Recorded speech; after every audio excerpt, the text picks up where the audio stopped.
Welcome back ناظرین کبھی کبھار خیالات کو ذہن سے کاغذ پر منتقل کرنا جوش صاحب کے لیے بھی مشکل ہو جاتا ہے، اور لفظوں پر دسترس رکھنے والے جوش صاحب لفظوں کی کمی کا شکوہ بھی کرتے ہیں۔ اس بارے میں جوش صاحب خود کیا فرماتے ہیں، آئیے سنتے ہیں۔ بات یہ ہے کہ خیالات اتنے لامتناہی ہیں، یعنی خیالات کو دنیا کے کسی گوشے میں، تمام گوشوں میں پھیلا دیں تو بھی وہ بھر جائیں۔ خیالات کی انتہا نہیں ہے۔ اصل میں خیالات کی سواریاں ہیں الفاظ، تو الفاظ جو خیالات کے دیکھتے ہوئے الفاظ اتنے کم ہیں کہ ہزاروں ہمارے خیالات سواری نہ ہونے سے بند رہتے ہیں دماغ کے اندر اور مفلوج ہو کے رہ جاتے ہیں۔ ہم جس طرح سے معمولی شفق کو دیکھتے ہیں یا معمولی طلوع صبح کو دیکھتے ہیں، اس کا کم سے کم 80% ہمارے دل میں رہ جاتا ہے، اور ہم 20% یا 25% بیان کر سکتے ہیں۔ تو اس نقص بیان کی بنا پر میں سمجھتا ہوں کہ صرف اردو ہی زبان میں نہیں، دنیا کی ہر زبان میں الفاظ کی کوتاہی ہے۔ ناظرین، بڑا شاعر کیا ہے، کیسے بنتا ہے، اس کا احاطہ کرنا جوئے شیر لانے کے مترادف ہے۔ بڑا شاعر بڑا آدمی ہی نہیں، آدھا پیغمبر بھی ہے۔ بڑا شاعر دنیا بدلنے اور ایک ثقافت کو نئی راہ دیتا ہے۔ بڑا شاعر وہ ہے جو حال میں زندہ نہ رہے، ماضی کو بھول کر مستقبل کو سنوارے۔ ٹولہ بندیاں، محفلیں، سیاستیں اس پر کچھ اثر نہیں کرتی، وہ سر جھکا کر دنیا بدلنے کی راہ پر نکلتا ہے اور پیچھے مڑ مڑ کر نہیں دیکھتا۔ کیا جوش صاحب کا زاویہ بھی یہی ہے؟ آئیے جوش صاحب کی زبانی سنتے ہیں۔ یعنی اس کا احاطہ بڑا مشکل ہے۔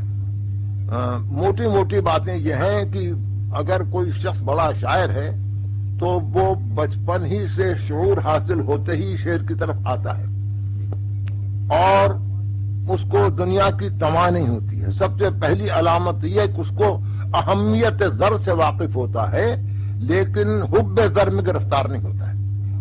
ایک تو یہ علامت سب سے بڑی ہے۔ دوسری علامت یہ ہے کہ اس کے سینے میں عداوت کا امکان باقی نہیں رہتا ہے، یعنی وہ کسی دشمن سے بھی عداوت کا تصور نہیں کر سکتا ہے۔ پھر وہ تمام نوع انسانی کو پوری کائنات کو اپنے سینے میں رکھ لیتا ہے۔ اس کے وہاں ادیان، اوطان یا زبان یا مذاہب، اس کی کوئی قید نہیں ہوتی۔ ہر شخص سے دنیا میں محبت کرنا اس کا شعار ہوتا ہے۔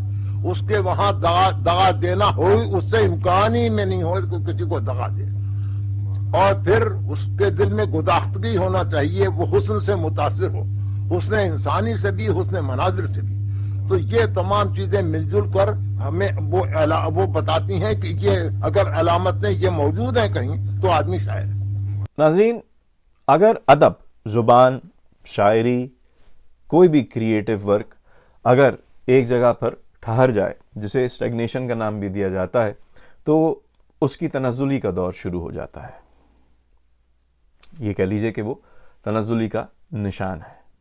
پانی بھی ایک جگہ اگر ٹھہر جائے تو گدلا ہو جاتا ہے اور کچھ عرصے بعد پینے کے قابل نہیں رہتا۔ ادب ہو، شاعری ہو، نثر ہو، اس میں نئی جہتیں، نئی جدتیں، اسٹیٹس کو چیلنج کرنا، یہ سب جدید ادب اور ترقی ادب کا نام ہے۔ جوش صاحب کے نظریات اس بارے میں کیا ہیں، آئیے آپ کو سنواتے ہیں۔ دنیا کے ہر ادب کو ہر آن انقلاب کی ضرورت ہے، اس لیے کہ انقلاب کے معنی ہے کہ حرکت ہی اصل میں اس دنیا کا قانون ہے۔ کہیں کوئی چیز ٹھہر جائے تو سمجھیے کہ وہ اب ٹھہری نہیں ہے بلکہ نیچے کی طرف آ رہی ہے۔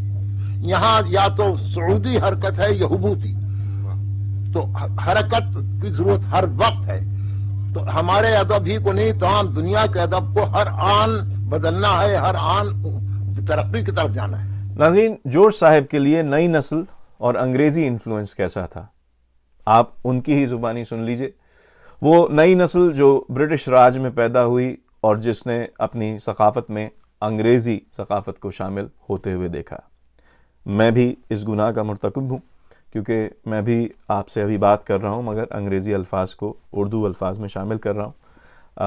آئیے جوش صاحب اس بارے میں کیا نظریہ رکھتے تھے، انہی کی زبانی سنتے ہیں۔ نئی نسل بدقسمت ہے، اس لیے کہ ہماری نئی نسل نے جب آنکھ کھولی تو برٹش امپائر کے زیر سایہ، اور اس وقت تعلیم کا معیار یہ تھا کہ دماغ کو خوراک نہ پہنچے بلکہ معدے کے واسطے علم حاصل کیا جائے، تو ہماری نئی نسل نے روٹی کمانے کے لیے علم حاصل کیا اور ذہن کو جگانے کے کوئی ٹانک نہیں استعمال کیا، تو اس سے وہ ہماری، اور پھر جو کلاسیکل لٹریچر تھا ہماری نئی نسل کے پشت پر وہ بھی نہیں رہا، تو اور انگریزی کی تشنگی اور انگریزی بولنا اور انگریزی الفاظ کو اپنے وہاں استعمال کرنا، یہاں تک کہ اپنے ناموں کو حروف ہجا میں انگریزی کو داخل کر لیا، تو یہ جو پستی آئی ہے یہ ابھی 150-200 برس تک نہیں نکلے گی۔ ناظرین، میں یہ چاہوں گا کہ جوش صاحب کا کہا ہوا مرثیہ موجد و مفکر، اس کے کچھ بند جوش صاحب ہی کی زبانی آپ کے سامنے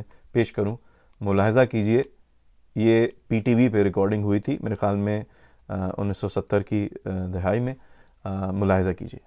کر دیا ثابت یہ تو نے اے دلاور آدمی، کر دیا ثابت یہ تو نے اے دلاور آدمی، زندگی کیا موت سے لیتا ہے ٹکر آدمی، کاٹ سکتا ہے رگے گردن سے خنجر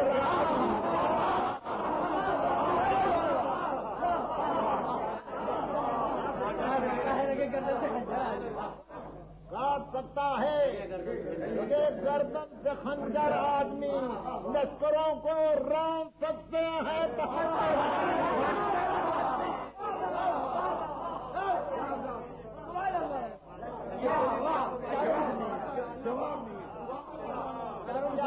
یہ تو نے کر دیا ثابت یہ تو نے اے دلاور آدمی، زندگی کیا موت سے لیتا ہے ٹکر، کاٹ سکتا ہے رگے گردن سے خنجر آدمی، لشکروں کو رون سکتے ہیں گوشت کھا سکتا ہے قصرے افسروں اور رنگ کو، لوگ کھا سکتا ہے قصرے افسروں اور رنگ کو، آپ کینے توڑ سکتے ہیں ہتھارے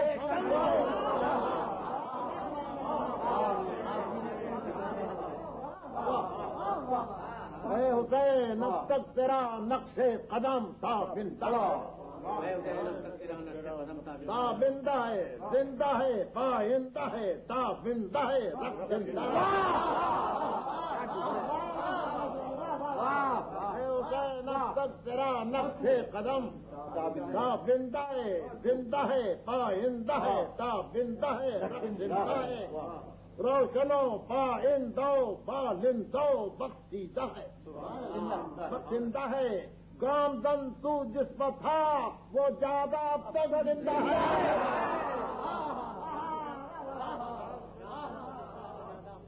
اب تک زندہ ہے، تو سگن ہے ذہن کے ہر بند پر، ہر موڑ پر، سمجھو تابندہ ہے تیری گلی کے موڑ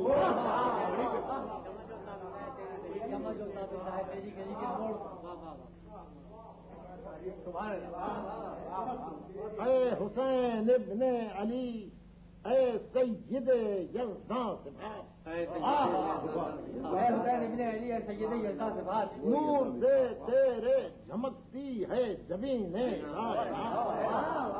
محو ہو جائیں اگر دنیا سے تیرے واقعات، گنبد تاریخ پر چھا جائے ہیبت ناک رات،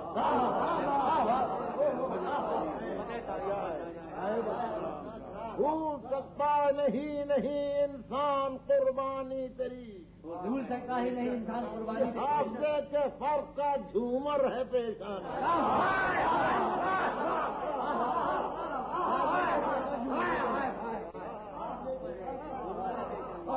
حافظے کے فرق کا جھومر ہے پیشان،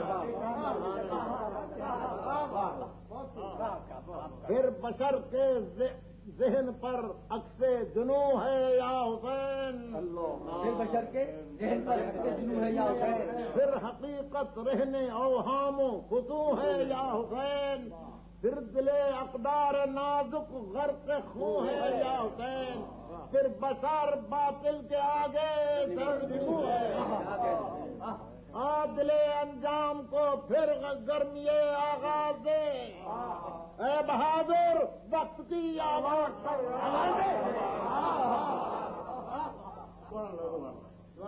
اے مجاہد روح پھر سینوں کو دے سوزو چرر اے مجاہد روح پھر سینوں کو دے سوزو اے مقدس تشنگی مباج ہو سر سے گزر مباج ہو سر سے گزر اے پیمبر موت انوکھی زندگی بن کر ابھر اے مقرر خاموشی ممبر پڑا تقریر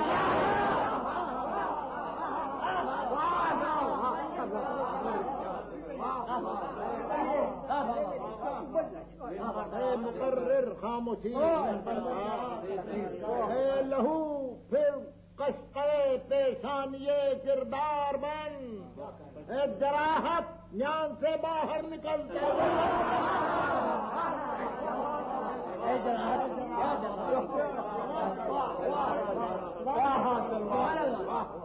آخری منظر کرتا ہوں دیکھ پھر قارے جہنم بن چکا ہے روزگار ہاتھ میں غلطی دہے پھر خیمے لے لو نہار پھر زمین پر حکمراں ہیں با ہزاراں اقتدار آتش و دودھ و دخانوں شولو برق و شراب زندگی ہے برسرے آتش فشانی یا حسین زندگی ہے برسرے آتش فشانی یا حسین آگ دنیا میں لگی ہے آگ پانی